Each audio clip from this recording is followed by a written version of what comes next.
Elements of staffing. Staffing के क्या क्या एलिमेंट्स होते हैं?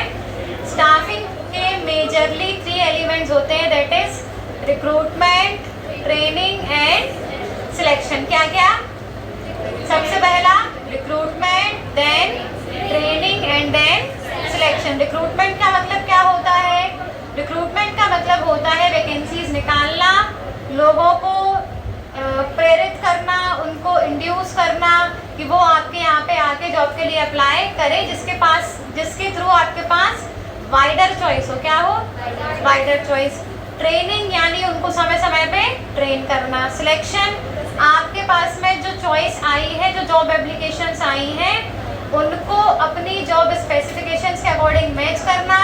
जो मैच कर रही है उनको सिलेक्ट करना, जो मैच नहीं कर रही है उनको रिजेक्ट करना। क्या करना? रिक्रूटमेंट जो होती है वो पॉजिटिव प्रोसेस है। क्यों? क्योंकि उसमें अपन क्या बोलते हैं, सभी से बोलते हैं कि अप्लाई करो। सिलेक्शन क्या है? नेगेटिव। क्यों? क्योंकि वहाँ पे हटा देते, रिजेक्ट कर देते। क्या कर देते? रिजेक्ट। ठीक। हाँ, ये इसकी डेफिनेशन यहाँ पे नहीं लिखी है, बाकी आगे मतलब बहुत जगह लिखी है, उसमें से भी लिख सकते हैं। हाँ, अब देखिए, बहुत अच्छा क्वेश्चन है, most important question. Explain the process of selection. Paper में भी काफ़ी बार ये क्वेश्चन पूछा जाता है। सिलेक्शन की प्रोसेस बताइए। तो सबसे पहले क्या करते हैं हम? Preliminary screening. क्या करते हैं? सेकंड स्टेप होता है सिलेक्शन टेस्ट। सिलेक्शन टेस्ट करने के बाद हम एम्प्लॉयमेंट इंटरव्यू लेते हैं। इंटरव्यू लेने के बाद रेफरेंस चेक किया जाता है। रेफरेंस चेक करने के बाद सिलेक्शन डिसीजन होता है, सिलेक्ट करना है कि नहीं करना है। फिर मेडिकल टेस्ट होगा, मेडिकल एग्जामिनेशन होगा, उसके बाद जॉब ऑफर करेंगे और फिर एम्प्लॉयमेंट कॉन्ट्रैक्ट होगा, यानी नियम जो शर्तें होती हैं कॉन्ट्रैक्ट की, एम्प्लॉयमेंट की, वो जो कॉन्ट्रैक्ट है वो बन जाएगा, एम्प्लॉयमेंट चालू। ठीक। तो सबसे पहला पॉइंट है, सबसे पहली जो स्टेप होती है वो होती है प्रीलिमिनरी स्क्रीनिंग। क्या होती है? Preliminary screening. प्रीलिमिनरी स्क्रीनिंग का मतलब क्या है? After applicants have been received. Applications receive होने के बाद they are properly checked as regarding qualification ETC by screening committee. एक स्क्रीनिंग कमिटी बिठाई जाती है, वो क्या करती है? जैसे आपको जॉब एप्लीकेशन रिसीव हुई, ठीक, और आपकी स्पेसिफिकेशंस क्या हैं कि हमारे पास में MBA होना चाहिए, 2 इयर्स का एक्सपीरियंस होना चाहिए, इस फील्ड में उसने काम किया होना चाहिए।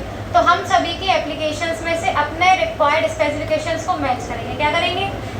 जो मैच होंगे उनको रख लेंगे, जो मैच नहीं होंगे उनको रिजेक्ट कर देंगे। क्या कर देंगे?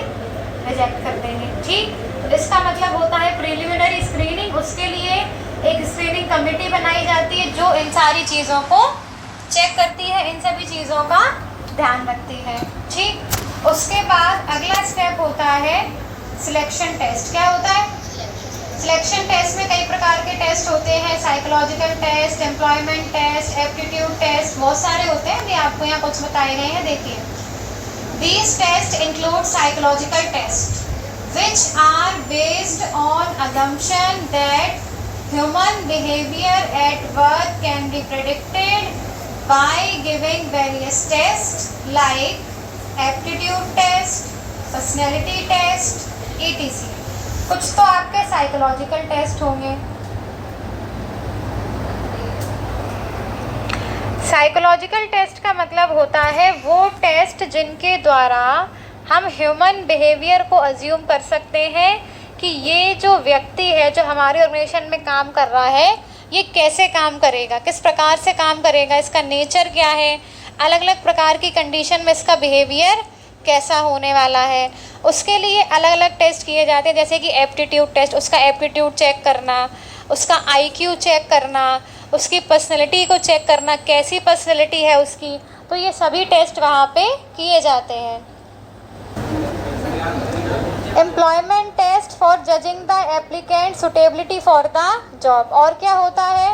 Employment test. एम्प्लॉयमेंट टेस्ट किस लिए होता है कि जिस व्यक्ति ने, जिस एप्लीकेंट ने जॉब के लिए अप्लाई किया है वो एक्चुअल में उस जॉब के काबिल है या नहीं है, यानी जॉब के लिए सुटेबल है या नहीं, कि उसको उस जॉब के रिगार्डिंग काम करना आता है, कि नहीं करना आता है, इस चीज़ को चेक करना। ठीक, ये कहाँ पे करते हैं हम?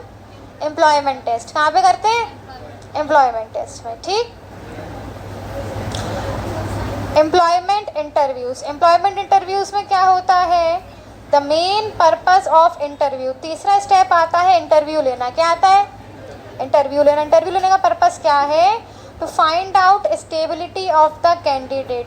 जो कैंडिडेट हमारे पास में आया है, क्या वो हमारे ऑर्गेनाइजेशन के लिए स्टेबल रहेगा या नहीं रहेगा, तो उसके रिगार्डिंग उससे सवाल जवाब किए जाते हैं, उसका इंटरव्यू लिया जाता है। To seek more information about the candidate. Candidate के बारे में और ज़्यादा जानने के लिए, उसका बैकग्राउंड क्या है, हिस्ट्री क्या है, उसको किन चीज़ों में इंटरेस्ट है, किन चीज़ों में इंटरेस्ट नहीं है, कैसा काम करना पसंद करता है, कैसे काम में कंफर्टेबल होता है, क्या क्या काम कर पाएगा। तो ये सारी जो बातचीत होती है कहाँ पे होती है? इंटरव्यू में। कहाँ पे होती है? इंटरव्यू। इसलिए क्या किया जाता है? Employment interview. इंटरव्यू करने के बाद क्या होता है? Reference check. क्या होता है? रेफरेंस चेक का मतलब होता है कि जैसे हमने इंटरव्यू में उनको बनाया कि हमने ऐसी ऐसी ऑर्गेनाइजेशन में इतने साल काम किया है या हमने यहाँ पे काम किया है, तो हम क्या करेंगे? वहाँ से रेफरेंस चेक करेंगे, क्या वास्तव में इस व्यक्ति ने आपके यहाँ पे काम किया है, और काम किया था तो ये व्यक्ति काम करने में कैसा था, इसका बिहेवियर कैसा था। ये सारे रेफरेंस चेक वहाँ से किए जाते। बंद कर दो खिड़की, स्मेल आ रही है। अरे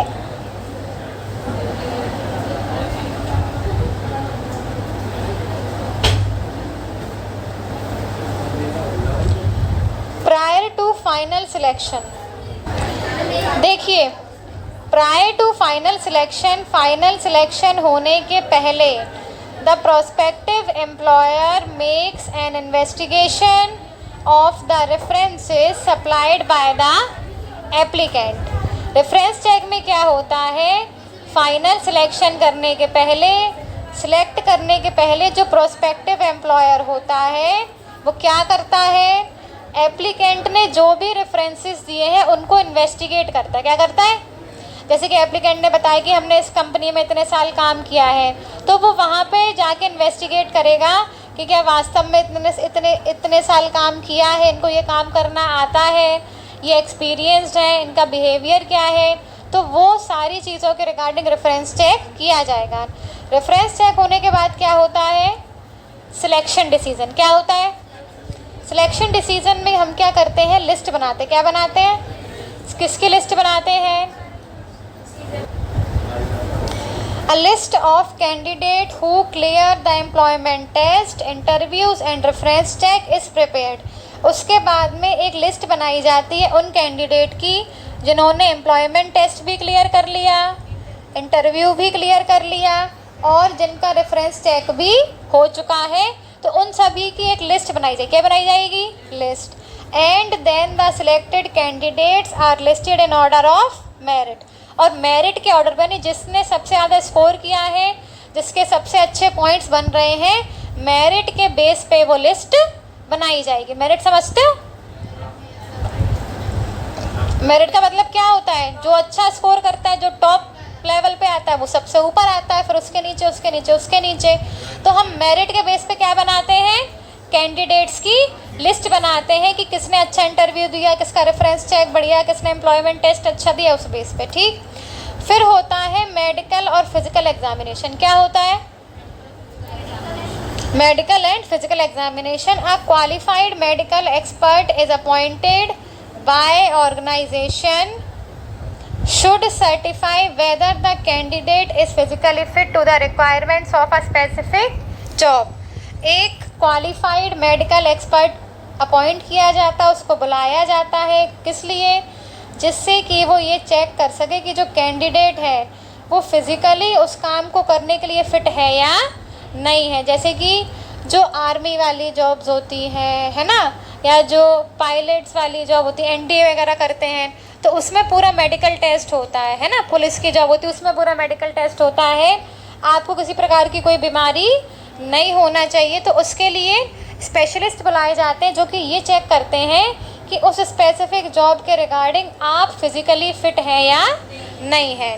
तो मेडिकल टेस्ट होने के बाद क्या होगा? Job offer. क्या होगा? यदि आप मेडिकल टेस्ट पास कर लेते हो तो आपको जॉब ऑफर कर दी जाएगी। After a candidate has cleared all hurdles in selection procedure, जब एक व्यक्ति सिलेक्शन प्रोसीजर के सभी हर्डल्स को क्लियर कर लेता है, सारे पड़ावों को पार कर लेता है, then he is formally appointed by issuing him an appointment letter. तो हम उसको फॉर्मली अपॉइंट कर लेते हैं, कैसे? अपॉइंटमेंट लेटर इशू करके। फिर आता है contract of employment. After acceptance both employer and employee will sign a contract of employment.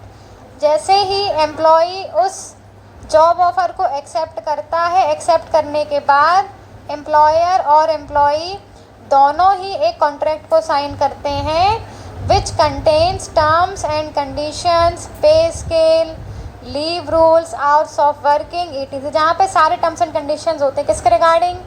पे स्केल कितना होगा, लीव रूल्स क्या होंगे, कब आप लीव ले सकते हैं, कितनी ले सकते हैं मंथ में, कितनी अलाउ हैं, कब चार्जेस कटेंगे, कितने घंटे आपको काम करना है, क्या क्या रूल्स हैं ऑर्गेनाइजेशन के, तो वो सभी कॉन्ट्रैक्ट में आपको बताया जाएगा। ठीक, क्या कैसा contract? Define training, explain methods of training. Training क्या होता है, ट्रेनिंग के कौन कौन से मेथड्स होते हैं? देखिए ट्रेनिंग क्या है? Training is the act of increasing the knowledge and technical skills of an employee. Training का मतलब है किसी भी एम्प्लॉय की नॉलेज को, उसकी टेक्निकल स्किल्स को इंक्रीज़ करना। क्या करना? तो जब हम उसको ट्रेनिंग देते हैं, उसको सिखाते हैं, तो उसकी उस फील्ड के रिगार्डिंग नॉलेज और टेक्निकल स्किल दोनों ही क्या हो जाती हैं? इम्प्रूव हो जाती है। क्या हो जाती हैं? और वो और बेहतर तरीके से काम करना सीख जाता है। For doing a particular job efficiently, किसी भी काम को एफिशिएंटली करने के लिए हम उसको ट्रेनिंग प्रोवाइड करते हैं। क्या प्रोवाइड करते हैं? जिससे कि उसकी नॉलेज को, उसकी स्किल को इन्हेंस किया जा सके, बढ़ाया जा सके। ठीक। मेथड्स ऑफ ट्रेनिंग, ट्रेनिंग के दो मेथड्स होते हैं, एक होता है ऑन द जॉब, एक होता है of the job. On the job का मतलब क्या है? जब हम काम कर रहे हैं उस समय ट्रेनिंग देना। ऑफ द जॉब का मतलब जब काम नहीं कर रहे हैं उस समय ट्रेनिंग देना। ऑन द जॉब में क्या मेथड्स आते हैं? It refers to the methods that are applied at the work place where the employee is actually working. On the job method में वो मेथड आते हैं जो कि हम वर्क प्लेस में तब अप्लाई करते हैं जब हम क्या कर रहे हैं? एक्चुअल में वर्क कर रहे हैं, यानी जब काम कर रहे हैं उसी समय काम करते करते ही आपको ट्रेनिंग दी जाती है। वो क्या है? On the job method. क्या है? It means learning while doing, यानी करते करते सीखना। क्या मतलब है इसका? काम को कैसे सीखना? करते करते। अपन बोलते हैं ना कि करो, करोगे तो अपने आप आ जाएगा, करते करते सीख जाओगे। वो क्या है? On the job training. क्या है? On the job training. Following are the methods of on the job training. On the job training के क्या क्या मेथड्स हैं? सबसे पहला है अप्रेंटिसशिप ट्रेनिंग। अप्रेंटिसशिप ट्रेनिंग में क्या होता है? यहाँ पे अप्रेंटिसशिप प्रोग्राम होता है जहाँ पे अ master worker or a trainer is appointed who guides the worker or learner regarding the skill of the job. एक मास्टर वर्कर होता है या एक ट्रेनर होता है जिसको अपॉइंट किया जाता है, जिससे कि वो अपने साथ वाले ट्रेनर को या साथ वाले लर्नर को, वर्कर को काम सिखा सके।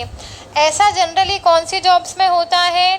Plumber, electricians, iron workers, carpenters. उनका काम क्या है? जैसे वो मैकेनिक है तो मैकेनिक अपने साथ में एक अपना असिस्टेंस लेके जाता है, असिस्टेंट। ठीक है, तो वो जब काम कर रहा है तो वो असिस्टेंट क्या करता है? उसको ऑब्जर्व करता है। क्या करता है? देखता है कि वो कैसे काम कर रहा है, कैसे चीज़ों को ठीक कर रहा है, संभाल रहा है, और देखते देखते सीख जाता है। फिर क्या होता है? फिर जो ट्रेनर है वो उसको अपने साथ में ले जाता है, फिर वो अपने ऑब्जर्वेशन में काम करता है कि अब तुम काम करो, अब हम ऑब्जर्व करेंगे। तो फिर वो उससे काम कर, जब वो काम करना सीख जाता है तो अपने आप काम करना चालू कर देता है। तो ये कहाँ पे होता है? अप्रेंटिसशिप। किस में होता है? यहाँ पे एक जो वर्कर है वो अपने ट्रेनर के अंडर गाइडेंस में काम सीखता है, उसको ऑब्जर्व करता है, देखता है और देख देख के सीख जाता है। ठीक। इंटर्नशिप ट्रेनिंग, इंटर्नशिप सुना है? इंटर्नशिप जैसे जब हमारी नई नई जॉब लगती है तो पहले क्या होता है? उसके पहले, जॉब के पहले इंटर्नशिप होती, क्या होती है? जैसे हाँ, इंटर्नशिप, जैसे आप किसी कॉलेज में पढ़ते हो, ठीक है, तो वहाँ पे आपको एज अ इंटर्न ऑफर आया कि आप हमारी कंपनी में इंटर्नशिप करने के लिए आओ। सीए में होती है आर्टिकलशिप, 1.5 साल के लिए बुलाते हैं बाहर काम करने के लिए और बदले में पैसे वैसे तो बहुत कम मिलते हैं। इंटर्नशिप में, आर्टिकलशिप में बस आपको काम सिखाया जाता है। क्या सिखाया जाता है? काम। तो पैसे स्टाइपेंड के नाम पे बहुत ही कम मिलते हैं, सैलरी बहुत कम मिलती है, बिल्कुल ना के बराबर। बस आपसे बहुत सारा काम करवाया जाएगा और आपको काम सिखाया जाएगा। कहाँ पे? इंटर्नशिप में। कहाँ पे? तो ये भी किस में आती है? On the job training. किस में आती है? करते करते सीखना। Under this training programme the organisation get people with fresh ideas and latest knowledge. इस ट्रेनिंग प्रोग्राम में जो ऑर्गेनाइजेशन है उनको फ्रेश आइडियाज़ मिलते हैं, नए आइडियाज़ मिलते हैं, लेटेस्ट नॉलेज वाले लोग मिलते हैं। And the companies have to pay very less amount of salary which is called stipend. और बदले में कंपनी को बहुत ही कम पैसा देना पड़ता है, विच इज़ कॉल्ड स्टाइपेंड। मतलब उनसे नौकरों की तरह काम करवाते हैं और सैलरी के नाम पे बहुत कम पैसा देते हैं ना। तो ये जो फ्रेशर्स होते हैं उनको एक तरीके से यूज़ करना होता है इंटर्नशिप में। उनसे आप बहुत सारा काम करवाएं, उनको काम सिखाएंगे, उनको आप अपने आप पे काम देंगे, बट उसके लिए पैसा बहुत कम देते हैं। ठीक। तो ये होता है इंटर्नशिप में। कहाँ पे होता है? तो जब भी आप कोई नया काम करते हो या नई जॉब करते हो उसके पहले आपको इंटर्नशिप करनी पड़ती है, 6 महीने की, साल भर की, जितनी भी आप करो, क्योंकि तभी आप काम को सीख पाओगे। वहाँ पे आपको काम सिखाते हैं। जब आप जॉब करने जाओगे तो सिखाएंगे नहीं, डायरेक्ट आपको काम देंगे। इंटर्नशिप में आपको काम सिखाएंगे, आपको एक्सपीरियंस हो जाएगा कि इस काम को कैसे करना है। ठीक। अगला है इंडक्शन और ओरिएंटेशन। इंडक्शन और ओरिएंटेशन में क्या होता है? इंडक्शन और orientation is a process of receiving end welcoming an employee when he first joins the company. Induction orientation का मतलब होता है ऐसी प्रोसेस जब हम किसी नए एम्प्लॉय को वेलकम करते हैं, उसका स्वागत करते हैं, जब वो पहली बार हमारी कंपनी को ज्वाइन करता है तो उसके साथ में सभी का गेट टुगेदर होता है। क्या होता है? जब कोई नया व्यक्ति आता है तो अपन क्या करते हैं? साथ में गेट टुगेदर करते हैं, लंच ऑर्गेनाइज करते हैं या डिनर ऑर्गेनाइज करते हैं, आपस में उसकी सबसे बातचीत कराते हैं, है ना। ऑफिस को जो भी बेसिक इन्फॉर्मेशन है उसके बारे में उसको बताते हैं, जिससे कि वो आसानी से जल्दी से उस माहौल में घुल मिल जाए, सेटल हो जाए और हैप्पीली अपने काम को करना चालू कर दे। किसके थ्रू होता है? ओरिएंटेशन। किस में होता है? ओरिएंटेशन में हम नए एम्प्लॉय को अपने यहाँ के माहौल से, एटमॉस्फेयर से फेमिलियर कराते हैं। क्या कराते हैं? उसको सभी लोगों से मिलाते हैं, जुलाते हैं, लोगों से बातचीत कराते हैं, रूल्स रेगुलेशंस के बारे में समझाते हैं, जिससे कि वो ऑर्गेनाइजेशन में ढल जाए और जल्दी से काम करना स्टार्ट कर दे। ठीक। अब ये तो हो गए ऑन द जॉब। अब देखिए ऑफ द जॉब।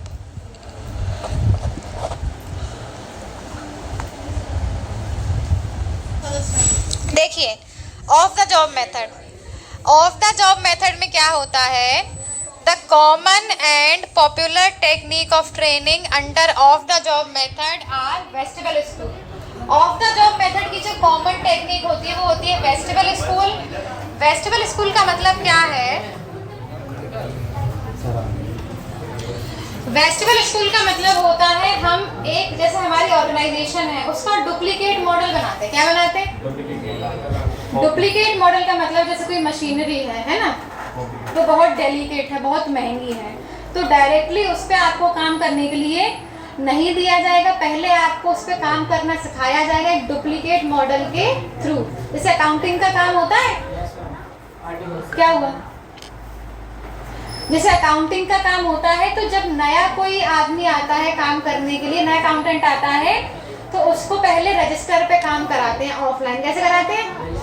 तो जब वो सीख जाता है फिर उसको ऑनलाइन डेटाबेस प्रोवाइड करा देते हैं, फिर वो सारी एंट्री कैसे करने लगता है, ऑनलाइन करने लगता है। इसका मतलब होता है वेस्टिबल स्कूल।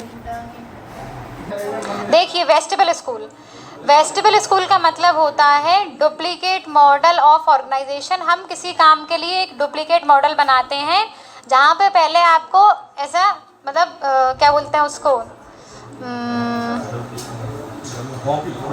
कॉपी नहीं, जैसे बोलते हैं ना किसी काम प्रैक्टिस, एज ए प्रैक्टिस आपसे काम कराया जाएगा, फिर उसके बाद आपको एक्चुअल काम करने के लिए दिया जाएगा। ठीक, तो इसका यूज़ कहाँ पे होता है, जब आप कोई डेलिकेट मशीनरी का यूज़ कर रहे हो, कोई बहुत ही डेलिकेट मैटर है वहाँ पे काम कर रहे हैं, तो आपको एकदम से काम करने के लिए नहीं दिया जाता है। ठीक, जैसे अकाउंटिंग वाला बताया मैंने, उसमें जैसे पहले आपको ऑफलाइन रजिस्टर पे अकाउंट मेंटेन करने के लिए दे रहे हैं, आप सीख गए तो फिर आपको ऑनलाइन डेटाबेस प्रोवाइड करा दिया, अब आप सारा काम कैसे कर रहे हो, ऑनलाइन।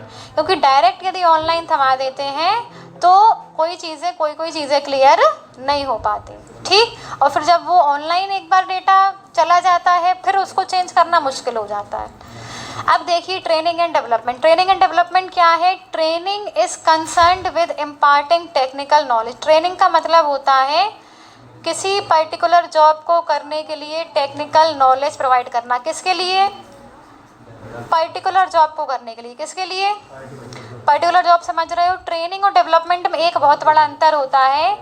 ट्रेनिंग का मतलब है किसी पर्टिकुलर जॉब को करने के लिए आपके अंदर टेक्निकल नॉलेज को डेवलप करना, टेक्निकल नॉलेज को इम्प्रूव करना, उसका मतलब क्या है, ट्रेनिंग। जबकि डेवलपमेंट का मतलब क्या होता है, growth in all respects, her respect में हर तरीके से आपकी ग्रोथ करना, उसका मतलब क्या है, डेवलपमेंट।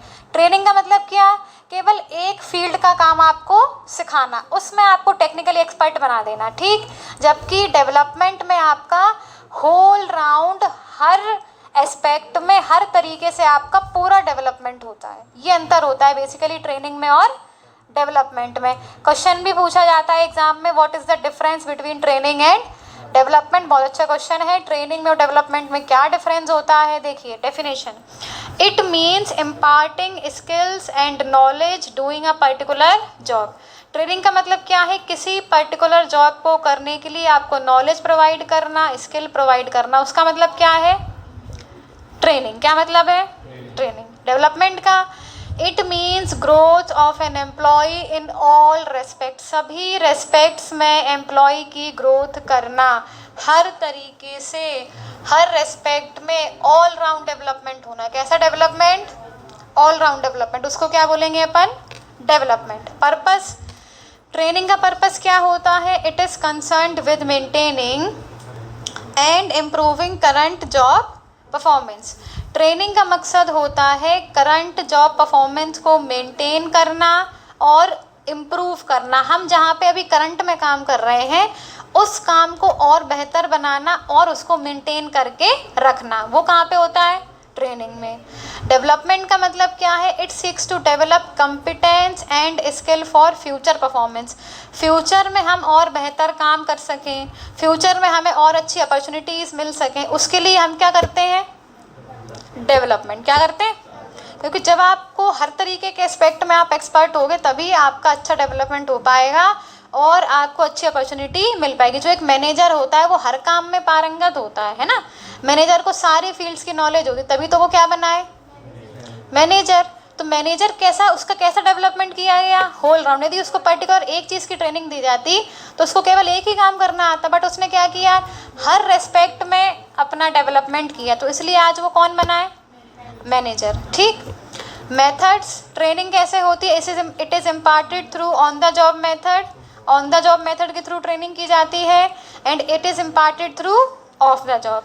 और डेवलपमेंट कैसे होता है, ऑफ द जॉब मेथड। यहाँ पे आप हर चीज़ देख देख के नहीं सीखते, कुछ चीज़ें आप खुद से भी सीखते हो, कुछ काम करके सीखते हो, मतलब हर तरीके से सीखते हो। ठीक, duration, training programmes are organise for short terms. Training के जो प्रोग्राम्स होते हैं वो कैसे होते हैं, शॉर्ट टर्म, कम समय के लिए होते हैं कि आपको 6 महीने की ट्रेनिंग दी तो आप इस काम में बिल्कुल परफेक्ट हो गए, 8 महीने की ट्रेनिंग दी, इस काम में बिल्कुल एक्सपर्ट हो गए।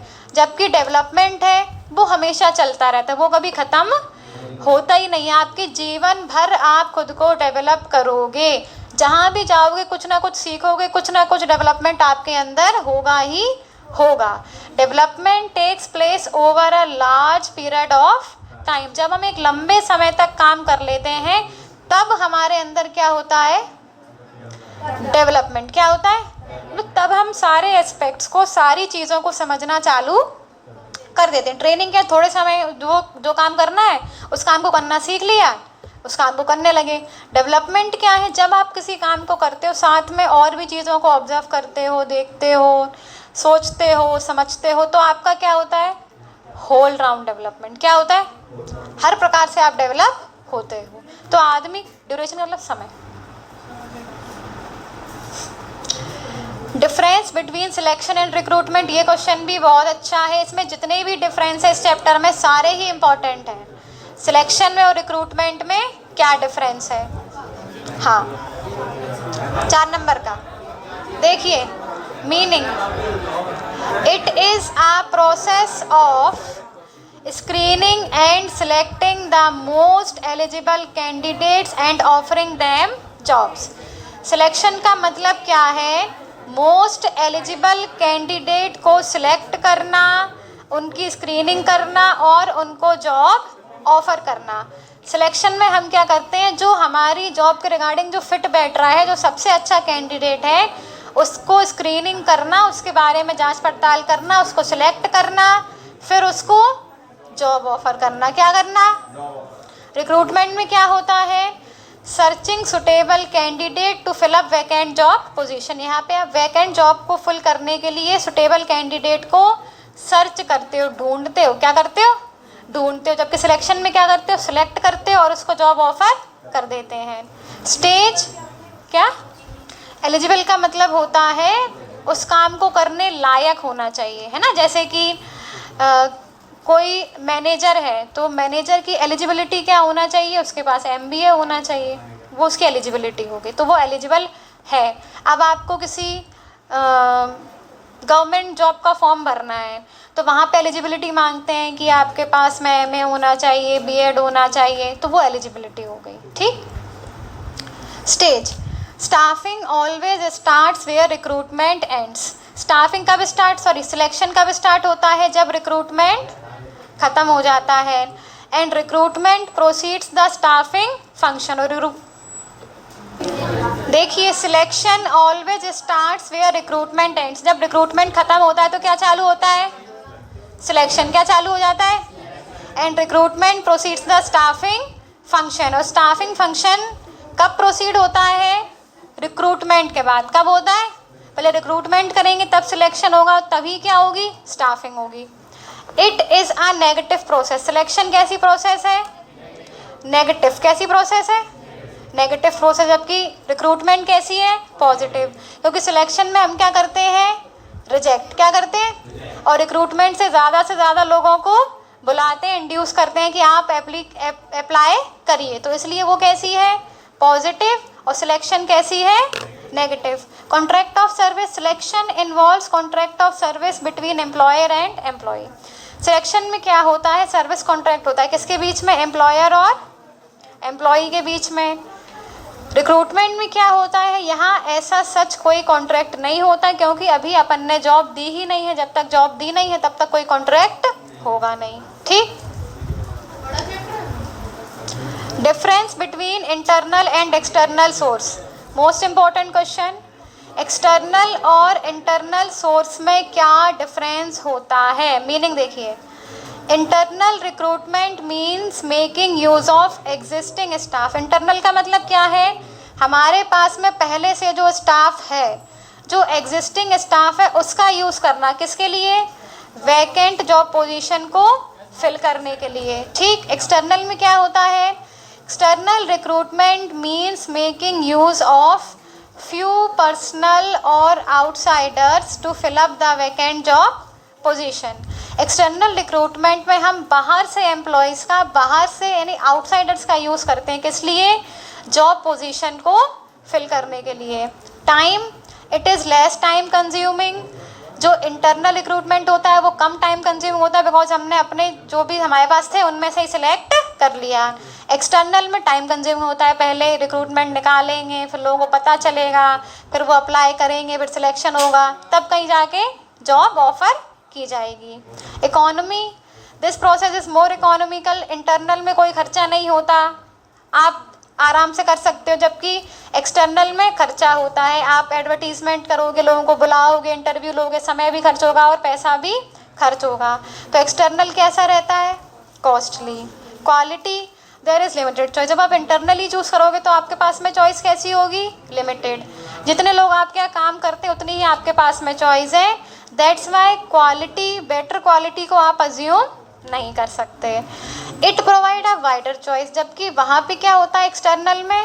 Wider choice. आपके पास में बहुत सारी चॉइस है तो आप अच्छी क्वालिटी को एज्यूम कर सकते हो। बहुत सारे लोग अप्लाई करेंगे तो आप अच्छे से अच्छा बंदा, अच्छे से अच्छा एम्प्लॉय एज्यूम कर सकते हो। ठीक।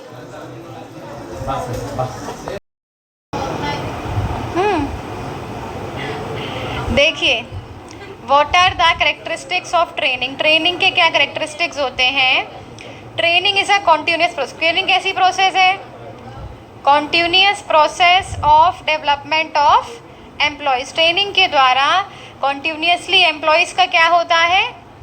डेवलपमेंट। क्या होता है? कॉन्टिन्यूसली एम्प्लॉयज़ यहाँ से सीखते हैं, काम करते हैं और अपना डेवलपमेंट करते हैं। Training is necessary for all the managerial levels. Training her managerial level के लिए नेसेसरी है, चाहे वो टॉप लेवल हो, मिडल लेवल हो या लोअर लेवल हो, सभी के लिए ट्रेनिंग ज़रूरी होती है। Training is essential for both the old and new employees. Training सभी के लिए ज़रूरी है, चाहे वो ओल्ड एम्प्लॉय हो चाहे वो, क्योंकि जो सीखते हैं वो कभी ख़त्म नहीं होती वो चीज़, आप हमेशा कुछ ना कुछ नया सीखते ही हैं। तो ट्रेनिंग जो है वो सभी के लिए एसेंशियल है, सभी के लिए ज़रूरी है, भले ही वो पुराना एम्प्लॉय हो या नया। नए के लिए ज़्यादा ज़रूरी है, पुराने के लिए कम है, बट है तो सभी के लिए ज़रूरी। Training increases the efficiency of employees. Training से एम्प्लॉयज़ ज़्यादा एफिशिएंट बन जाते हैं, ज़्यादा बेहतर तरीके से काम करने लगते हैं। दैट्स वाई उनकी एफिशिएंसी इंक्रीज़ हो जाती है। It helps in achieving the objectives of organisation. Training के द्वारा, ट्रेनिंग जो है वो हमारी हेल्प करता है ऑर्गेनाइजेशन के ऑब्जेक्टिव्स को अचीव करने में। क्या करने में? हमें ट्रेनिंग मिलेगी, हम अच्छा काम करना सीखेंगे, एफिशिएंटली काम करेंगे, आसानी से ऑर्गेनाइजेशन के ऑब्जेक्टिव्स को अचीव कर सकेंगे। Training provide self satisfaction to employees. और ट्रेनिंग से एम्प्लॉयज़ को क्या मिलता है? सेल्फ सेटिस्फेक्शन, बिकॉज वो काम को और बेहतर तरीके से करना सीख जाते हैं और बेहतर तरीके से करने लगते हैं, तो उनके अंदर एक सेल्फ सेटिस्फेक्शन आ जाता है। क्या आ जाता है? सेल्फ सेटिस्फेक्शन आ जाता है कि अब इस काम को हमसे बेहतर कोई नहीं कर सकता, हम इस काम को करने में बिल्कुल परफेक्ट है। कैसे? तो ये एक सेल्फ सेटिस्फेक्शन वाली चीज़ उनके अंदर आ जाती है जब उनको ट्रेनिंग मिल जाती है। क्या मिल जाती है? और ट्रेनिंग के पहले उनके अंदर मोटिवेशन की कमी रहती है। ठीक। लास्ट क्वेश्चन है, what are the characteristics of staffing. Staffing के कैरेक्टरिस्टिक्स होते हैं, सबसे पहला है मैनेजरियल फंक्शन। स्टाफिंग क्या है? कौन सा मैनेजरियल फंक्शन है? थर्ड। कौन सा है? Third. Staffing is exclusively a managerial function. It is also called human resource management. इसको हम क्या बोलते हैं? क्योंकि स्टाफिंग में किसको मैनेज किया जाता है? ह्यूमन रिसोर्स को। किसको मैनेज किया जाता है? किस व्यक्ति को किस जॉब पे लगाना है according to their qualities, attributes, skills, etc. It is called staffing, putting the right person on right job. Continuous activity. Staffing क्या है? कॉन्टीन्यूस एक्टिविटी है। क्यों? क्योंकि वो कॉन्टीन्यूसली होती रहती है। कैसे होती रहती है? ऐसा नहीं कि आज स्टाफिंग कर ली, अब आज के बाद कंपनी में स्टाफिंग होगी ही नहीं। जब ज़रूरत पड़ेगी तब आपको स्टाफिंग करनी पड़ेगी। Staffing is a continuous activity. This involves continuous recruitment. Continuously recruitment चलेगा, कॉन्टीन्यूसली प्लेसमेंट होगा, कॉन्टीन्यूसली प्रमोशन होगा, ट्रांसफ़र होगा, डेवलपमेंट होगा। तो ये सारे काम कैसे चलेंगे? कॉन्टीन्यूसली। कैसे चलेंगे? यानी कि ऐसा नहीं कि हमने एक बार स्टाफिंग कर दिया अब अपना काम ख़त्म हो गया। स्टाफिंग कॉन्टीन्यूसली चलती ही रहती है। दैट्स वाई स्टाफिंग क्या है? Continuous activity. क्या है? अब प्रोसेस। स्टाफिंग क्या है? एक प्रोसेस। क्या है? Staffing is a process in itself. Staffing खुद ब खुद में एक प्रोसेस है। It is concerned with organisational structure and its various plans and policy. जो कि किससे कंसर्न्ड है? ऑर्गेनाइजेशनल स्ट्रक्चर से, उसके अलग अलग प्लान से और पॉलिसी से। दैट्स वाई स्टाफिंग खुद ब खुद एक प्रोसेस है, बिकॉज यहाँ पे ऑर्गेनाइजेशनल स्ट्रक्चर के अकॉर्डिंग, प्लान्स और पॉलिसीज़ के अकॉर्डिंग लोगों को रखा जाता है, उनकी स्टाफिंग की जाती है। ठीक। सोशल नेचर, अगला पॉइंट क्या है? Social nature. Staffing is exclusively the function of society. Staffing किसका फंक्शन है? सोसाइटी का। क्यों है सोसाइटी का? बिकॉज हमें लोग कहाँ से मिलते हैं? सोसाइटी से। ह्यूमन रिसोर्स कहाँ से मिलता है? सोसाइटी से। Therefore management is itself a social function, therefore staffing exist with in the society. इसलिए स्टाफिंग कहाँ पे एग्जिस्ट करती है? With in the society. कहाँ पे एग्जिस्ट करती है? सोसाइटी के अंतर्गत स्टाफिंग होती है, बिकॉज स्टाफिंग किसकी होती है? ह्यूमन बींग्स की। किसकी होती है? और ह्यूमन बींग्स कहाँ से आते हैं? सोसाइटी से। ठीक हो गया कंप्लीट।